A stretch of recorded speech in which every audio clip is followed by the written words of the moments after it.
Hello friends, கலாஸ் ரெசிப்பியில் இன்றைக்கி Chettinad masala use பண்ணி mutton biryani பண்ண போகிறோம்.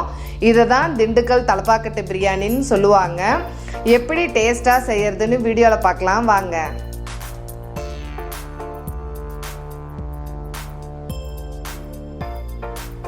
ஃபஸ்ட்டு 40 பல்லு பூண்டு, ஒரு சின்ன துண்டு இஞ்சி எடுத்து மிக்சியில் நல்லா அரைச்சி தனியாக வச்சுக்கலாம். அதே மிக்சியில் ஒரு சின்ன கப்பளவு சின்ன வெங்காயம் எடுத்து வச்சுருக்கோம். அதை லைட்டாக மிக்சியில் அடித்து எடுத்து வச்சுக்கோங்க. 5 பச்சை மிளகாய், ஒரு கைப்பிடி அளவு கொத்தமல்லி இலை.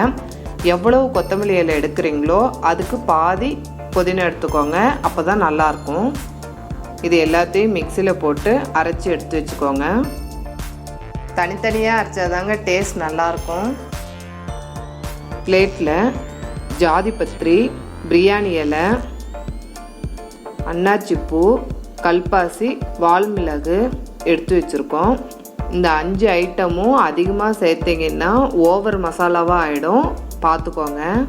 இன்னொரு பிளேட்டில் கொத்தமல்லி சீடு 2 டீஸ்பூன், ஏலக்காய் 2 தோல் எடுத்து வச்சுருக்கோம், வரமிளகா 3 காரத்துக்கு ஏற்ற மாதிரி சேர்த்துக்கோங்க, 2 லவங்கம், ஒரு சின்ன துண்டு பட்டை, 1 டீஸ்பூன் ஜீரகம், சோம்பு 1/2 டீஸ்பூன், மிளகு 1/2 டீஸ்பூன், கொஞ்சமாக கருவேப்பிலை.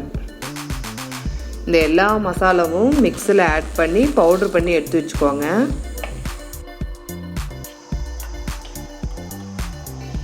இந்த மாதிரி ஒரு குக்கரில் கொஞ்சம் ஆயில் எக்ஸ்ட்ராவாக சேர்த்துக்கோங்க. இந்த மசாலாவுடைய ராஸ்மல் போகணுங்கிறதுக்காக எண்ணெயில் சேர்த்து நல்லா ஃப்ரை பண்ணிக்கோங்க. ராஸ்மல் போன உடனே இஞ்சி பூண்டு விழுது 2 டீஸ்பூன் சேர்த்து நல்லா வதக்கிக்கோங்க.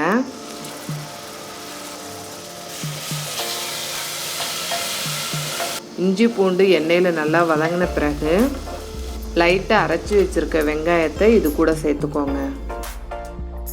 இதையும் நல்லா வதக்கிக்கோங்க. வெங்காயம் எண்ணெயில் நல்லா வதங்கின உடனே சின்னதாக 2 தக்காளி கட் பண்ணி இது கூட சேர்த்துக்கோங்க. தக்காளி நல்லா வதங்கின உடனே புளிக்காத தயிர் பாலோடையோட ஒரு சின்ன புளிக்கரண்டியில் 2 புளிக்கரண்டி சேர்த்துக்கோங்க. கடையில் விற்கிற சில தயிர் வளவலான் இருக்குங்க, அதை இதில் சேர்க்காதீங்க, நல்லா இருக்காது.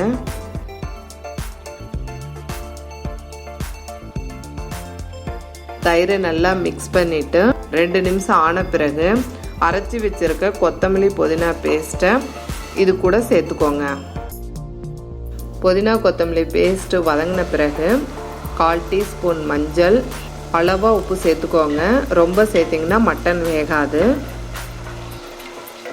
இதை நல்லா மிக்ஸ் பண்ணிவிட்டு க்ளீன் பண்ணி வச்சுருக்க 1/2 kg மட்டனை இது கூட சேர்த்துக்கோங்க.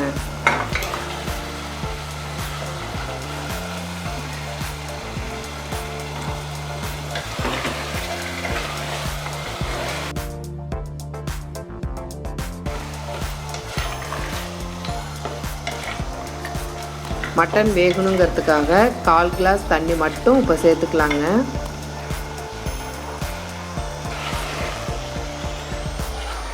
இதை நல்லா மிக்ஸ் பண்ணிவிட்டு குக்கரை மூடி ஒரு 5 சவுண்டு விட்டுருங்க. மட்டன் வேகிறதுக்குள்ளே அரிசியை ஊற போட்டுடலாங்க.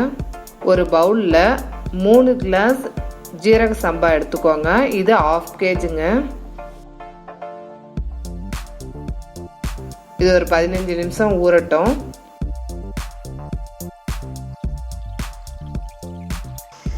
அஞ்சு சவுண்டு வந்துருச்சு, வாங்க எப்படி இருக்குன்னு பார்க்கலாம்.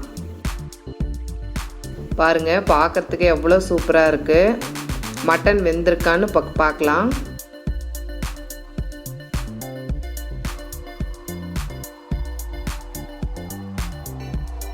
மட்டன் சூப்பராக வெந்திருக்குங்க. இது கூட அரிசியை இப்போ சேர்த்துக்கலாம். ஒரு மீடியம் சைஸ் வெங்காயத்தை கட் பண்ணி எண்ணெயில் நல்லா ஃப்ரை பண்ணி எடுத்து வச்சுருக்கோம். அதை இது கூட சேர்த்துக்கலாம். மசாலா தண்ணியெல்லாம் இருக்கிறதுனால 3 கிளாஸ் அரிசிக்கு 3லேருந்து 3.5 கிளாஸ் தண்ணி கரெக்டாக இருக்குங்க. அரிசிக்கு தேவையான உப்பை இது கூட சேர்த்து நல்லா கலந்து விட்டுக்கோங்க. குக்கர் மூடி போட்டு ஸ்டவ்வை ஹை ஃப்ளேமில் வச்சுக்கோங்க. வெயிட் எதுவும் போட வேண்டாம். ஸ்டீம் வர வரைக்கும் இருக்கட்டும். பாருங்கள், ஒரு 15 மினிட்ஸ் கழித்து பார்த்தீங்கன்னா இந்த மாதிரி ஸ்டீம் வரும். இப்போ இந்த குக்கரை எடுத்துட்டு தோசைக்கல்லை வச்சு அது மேலே இந்த குக்கரை வச்சுருங்க. ஸ்டவ் ஹை ஃப்ளேம்லேயே இருக்கட்டும். பாருங்கள், 15 நிமிஷம் ஆயிடுச்சு. ஸ்டீம் வந்துடுச்சு. ஸ்டவ் ஆஃப் பண்ணிவிடுங்க. ஸ்டவ் ஆஃப் பண்ணிவிட்டு இந்த மாதிரி கலந்து விட்டுட்டு 15 நிமிஷம் கழித்து இதை சாப்பிட்டிங்கன்னா ரொம்ப டேஸ்ட்டாக இருக்கும். அவ்வளோதாங்க, தலப்பாக்கட்டு மட்டன் பிரியாணி ரெடி. இது ரொம்ப சூப்பராக இருக்கும். இதை ட்ரை பண்ணி பார்த்துட்டு உங்களுடைய கமெண்ட்ஸை எனக்கு ஷேர் பண்ணுங்கள். இந்த வீடியோ உங்களுக்கு பிடிச்சிருந்ததுன்னா கலாஸ் ரெசிபிக்கு சப்ஸ்கிரைப் பண்ணுங்கள். பெல் ஐக்கானை கிளிக் பண்ண மறந்துடாதீங்க.